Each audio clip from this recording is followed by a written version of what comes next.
What is up, everyone? Coach Kyle here. Today I want to talk about why it's so detrimental to your mental health to go on your phone in the morning. Before you go, listen to this. Imagine this, all right? Imagine this in your mind. You wake up in the morning, right? You open your eyes, and in your room, there's 50 people, okay? 50 people. And at first you're like, whoa, all those people. And then you realize, oh, I know them. Oh, I recognize them. Oh, they're funny. Oh, yeah, okay, that's my boss. There's so many people in your room, okay? And what they're there to do is play show and tell. Remember that game when we were kids in school? We would bring something to class and show and tell. They're there to do that. All right. So first person walks up, shows you this cute little puppy, this little puppers, little doggo. And they're there and they're like, look, my cute dog doing all these cute little things. And you're like, oh, that's so cute. That's so great. And you feel good inside and you're joyous. And maybe I'll have a dog like that one day. And you feel so joyful. Okay. They walk away. You don't get a chance to rebuttal or do anything about it. You're just like, oh. Next person walks up, it's your boss. He says, listen, you didn't do what you were supposed to yesterday. You didn't get the job done. I'm not really quite sure how to move forward here. I need it done today. Regards. Regards. Okay? And you're like, whoa, that sucks. I'm a little stressed from that. I don't have enough time in the day. What do you mean I didn't do it? I thought I did it. Okay? They walk away. No time to process, no time to think about it. Next person comes up, shows you all these crazy photos of their house. Their big mansion, all the beautiful trap doors and hidden rooms. And you're like, whoa, how cool is that? How cool would it be to have that? That is awesome. And you feel almost inspired by it. And then you give it a second thought and you're like, I don't have any of that. Well, that doesn't make me feel really good. So then you start to feel a little discontent. Okay? They walk away. Next person comes up and starts to tell you a story about a loved one, and how beautiful their life was, and how great that person was. And unfortunately, that person is no longer with us. But all the lessons that they learned from being together and being around them, and all the lessons they want to share with you, and you feel empathetic and a little sad because that person's gone. You feel like you knew them, and maybe a tear comes down your eye because you're a little sad and you're empathizing with it. One by one, these people come up to you and show you one thing after the other, show you one thing after the other. And there's 50 people in the room. Okay? And you're kind of unraveled in it, right? You're lost in the game. You're lost in playing show and tell, right? 50 people are done. Next thing you know, they all leave and 50 more people flood the room. Okay? Unbeknownst to you, they're lined up down the hallway, out the front door, down the street, up Main Street. They're coming in. It's an endless amount of people waiting to show and tell you. And every single person that shows you something has a different emotion attached to it. Anger, sadness, loneliness, discontent, insecurity, jealousy, fear. There's a constant flood, one by one, and it's not in order. It's not like, oh, here's 50 joyful ones, and then, oh, here's 50 sad ones. No. Here's sad, here's jealousy, here's anger, here's fear, here's discontent, here's jealousy. They're sporadic, okay? Now, I got you to imagine that, but in reality, that's what we do every single morning. Every single morning we wake up and we do that exact same thing. The only difference is they're not in your room. Physically, they're on your phone in your room.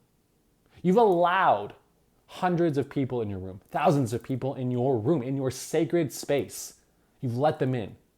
And you've just said, do what you want with me. I'll just do my best to respond. I like this. This is cool. Like, this is a fun game. I never know what I'm going to get. It's a roulette. At no point when we do this do we give ourselves any time to just be in the morning, to just live, to gather our own thoughts. We just let the rest of the world in. We let them into our house. We let them into our own mind. We just let them in. And then we wonder why we're stressed in an hour, or why we're overwhelmed, or why we want to shut it off. So we do by turning around and going back to sleep. It's not because you're tired. It's because you're emotionally drained. You're mentally drained, and you haven't even got out of bed yet. This was me a couple years ago. I did this exact same thing. I'd wake up, I scroll my phone, hour probably passed sometimes, maybe two, who knows, don't judge me. And next thing I know, I was just not willing to get up at that point. I didn't want to. So I would stay in bed, I'd enjoy my comfort. And it wasn't because I was tired though. It was because I was emotionally drained. And I didn't realize it at the time until a year and a half ago, I decided that the phone is no longer allowed in the bedroom. It's time to go. So I put it outside my room. And you know what happened the first night? I freaked the F out. I freaked out because I'm like, Where's the people at? Where? There's usually people in here. Where's all the people at? I had no idea what to do with myself. So I started to panic. So I got up and went and checked my phone. I did. But I didn't put it back. I just went and checked it because there was this fear of maybe there's an emergency, or maybe somebody wants to reach out, or maybe somebody's got this cool thing to show me. I don't know. This idea of emotionally draining, this is actually no longer something we are fearful of. It's something we're addicted to. We're addicted to this emotional roller coaster, and we no longer know how to be here. We no longer know how to be in one space and one state because we're just doing this all day. And so what we work towards, why this is so vital, is because we're killing our mental health before the day starts. And this can happen at any point in the day, don't get me wrong. You can spend an hour and a half later in the day too, and that would still be the same thing. You're still doing this roller coaster. But starting off your day is a sacred space, should be a sacred space. You don't have to do anything extravagant, over the top, any crazy morning routine. You just have to be with yourself. You just have to be with yourself. Stop letting the world into your world before you've allowed you to get into your own world. Does that make sense? Stop letting other people, the outside, all these 50, 100,000, 100,000 people into your space before you have entered your own space. Go brush your teeth. Go have a shower. Go make coffee. How many of you can say that you have had coffee and you finished the whole cup without doing anything else? Anything else? You've just had that cup of coffee in your hand, and just sipping it, just enjoying it. And next thing you know, you look at the cup and it's empty. And you're like, whoa, I just finished that whole cup without anybody in my space. That is the power of not having your phone in the morning, not having your phone in the room. The room is a sacred space. Make sure it stays that way. It is your space. No one should be allowed to enter that room except you and your partner, nobody else. That's your space. That's why we don't let people in the room when they come up to our house. That's why we make it all beautiful, because it's our space. Why we make the bed, we fluff the pillows, we clean it, we organize it, we keep it maintained, because that's our sacred space. That is our space. No one is allowed in there. They can take a look from a distance, but when someone goes into our room, we tend to feel a little uncomfortable, don't we? We're confused. Hey, whoa, don't open that drawer. Don't go into that closet. Whoa. Don't get in my bed.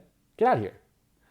We protect that space from people physically, and then we just allow everybody else in the world technologically to enter that space.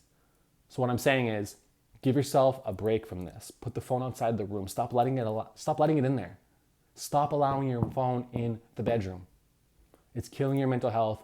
It's creating this emotional overload that we have now become addicted to, and that's why it's so hard to make this change. So I highly encourage you, please make this change. It changed my life for the better. It always changes my day. If I check my phone when I get up, even though it's outside of my room, my mind is already somewhere else, and it's not just here. And I start to feel stressed and overwhelmed and anxious, and I feel like my day has started without me starting it first. Start your day first.